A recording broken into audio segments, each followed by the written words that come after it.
महाबोधी महाविहाराच्या मुक्तीसाठीचं हे आंदोलन आहे. मागच्या साधारणतः 150 वर्षापासून बौद्धगया येथील महाबोधी महाविहाराच्या मुक्तीचं आंदोलन सुरू आहे. आणि खरं म्हणजे प्रत्येक धर्माचं त्यांचं स्वतःचं पवित्र तीर्थ असते. तथागत भगवान बुद्धांना बौद्धगया या ठिकाणी त्यांना त्या ठिकाणी ज्ञानप्राप्ती झाली असं आपण सगळेजण म्हणतो आणि जगातले सगळ्या देशातील सगळी लोक त्या ठिकाणी येतात. परंतु आज त्या ठिकाणी बौद्धांचं त्या ठिकाणी नियंत्रण नाही आहे.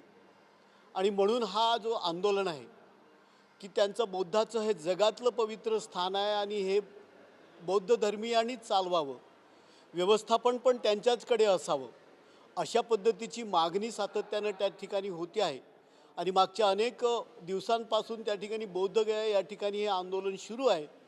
आणि त्या दृष्टीनंच हा आंदोलन 12 तारखेला या ठिकाणी दिल्ली येथील जंतर मंतर या ठिकाणी होत आहे. आणि संपूर्ण देशातील बौद्ध बांधव या ठिकाणी येत आहेत. आणि भंते विनाचार्यजी यांच्या नेतृत्वात सगळे भारतातील बौद्ध भिक्खू या ठिकाणी एकत्रित येत आहेत.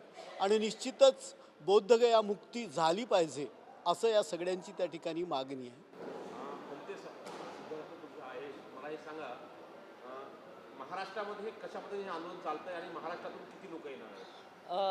खऱ्या अर्थाने आम्ही गेल्या काही महिन्यापूर्वी महाराष्ट्रामध्ये धम्मध्वज यात्रा ही या ठिकाणी आयोजित केली होती. संपूर्ण महाराष्ट्रामधून दीक्षाभूमी ते चैत्यभूमीपासनं आम्ही या ठिकाणी पुन्हा विदर्भापर्यंत उर्वरित भागाची यात्रा नियोजित केली होती. या यात्रेमध्ये जेवढे तळागाळातील लोक आहे, बौद्ध अनुयायी आहे, त्यांना जागृत करण्याचं या यात्रेच्या माध्यमातून आम्ही काम केलं होतं.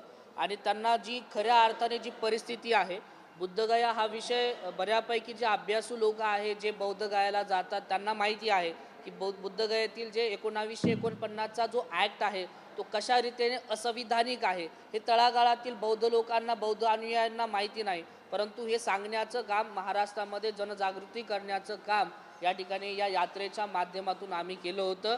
कारण देशातील सर्वात जास्त बौद्ध समाज, आंबेडकरी समाज हे महाराष्ट्रामध्ये असतो. आणि कुठल्याही प्रकारचं आंदोलन असेल बौद्ध समाजाचं, आंबेडकरी समाजाचं, हे यशस्वी करायचं असेल तर महाराष्ट्राचा हा सिंहाचा वाटा असतो. म्हणून महाराष्ट्रातील खूप जेवढ्याही प्रकार जास्तीत जास्त प्रमाणामध्ये महाराष्ट्रातूनही लोक या आंदोलनामध्ये येतील आणि त्यांचा सिंहाचा वाटा ते प्रस्थापित करणार आहे, अशी आम्हाला या ठिकाणी खात्री आहे. ज्यांच्या नेतृत्वामध्ये हे आंदोलन होतंय त्यांच्यावरती बौद्धगयामध्ये हल्ला झाला होता, त्यांना तुरुंगात टाकलं होतं. ओके, त्यांच्या संदर्भात कोणी माहिती आहे? कसं आहे, कुठल्या प्रकारचा एखादा व्यक्ती संघर्ष करत असेल तर त्याला खाली पाडण्याचं काम, त्याला खाली खेचण्याचं काम करणारे भरपूर तयार होतात. आणि त्यातील शासनाला या ठिकाणी मान्य नाही आहे की बौद्धांच्या ताब्यात हे बुद्धविहार आलं पाहिजे.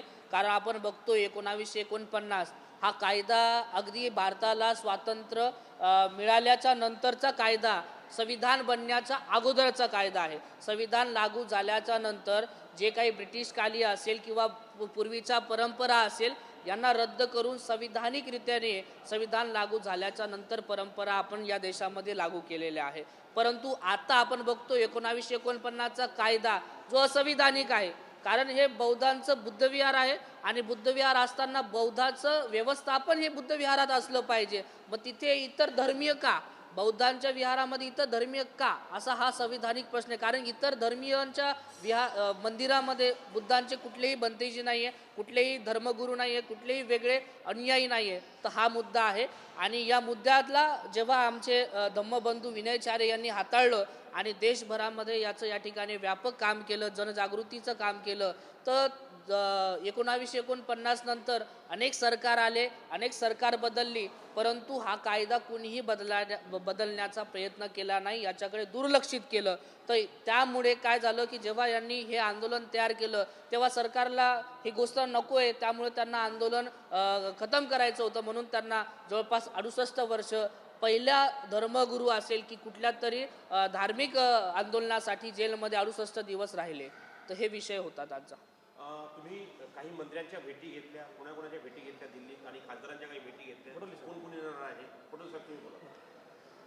मी मुळातच या महाबोधी महाविहाराला समर्थन देण्यासाठी या ठिकाणी आलो आहे. आणि मग या ठिकाणी जर पाहिलं तर युनायटेड नेशन्सनं पण 2002मध्ये या महाबोधी महाविहाराला वर्ल्ड हेरिटेजचा दर्जा दिलेला आहे. खरं म्हणजे ही वास्तू अत्यंत पवित्र आहे आणि म्हणून मी महाराष्ट्रात पण भंतेजी, विनाचारीजी आणि सगळी मंडळी माझ्याकडे आली होती. ही लोक सगळ्या मंडळींना भेटले, सगळ्या राजकीय लोकांना भेटले आणि मुंबईमध्ये पण आदरणीय रामदास आठवले साहेब असतील, आमची काँग्रेसची सगळी मंडळी असतील, ह्या सगळ्यांनी मिळून त्या ठिकाणी मोठी सभा पण झाली होती. आणि आम्हा सगळ्यांना वाटते का महाबोधी महाविहार आहे हा बौद्धांच्या नियंत्रणात ताब्यात असला पाहिजे, त्या ठिकाणचं व्यवस्थापन आहे हे आम्हा सगळ्यांच्या ताब्यात असलं पाहिजे, एवढीच भूमिका आहे. आणि म्हणून मी या ठिकाणी यांच्यासोबत आज आलेलो आहे. मला वाटतं सगळ्या मंडळींना, आदरणीय किरण रिजिजू साहेब असतील, आठवले साहेबांनी, सगळ्या खासदारांना, ही सगळी मंडळी, आमची भिक्खू मंडळी त्या ठिकाणी भेटत आहेत आणि आम्ही सगळीजणं या ठिकाणी त्यांना सहकार्य करण्याच्या दृष्टीने या ठिकाणी आलेलो आहोत.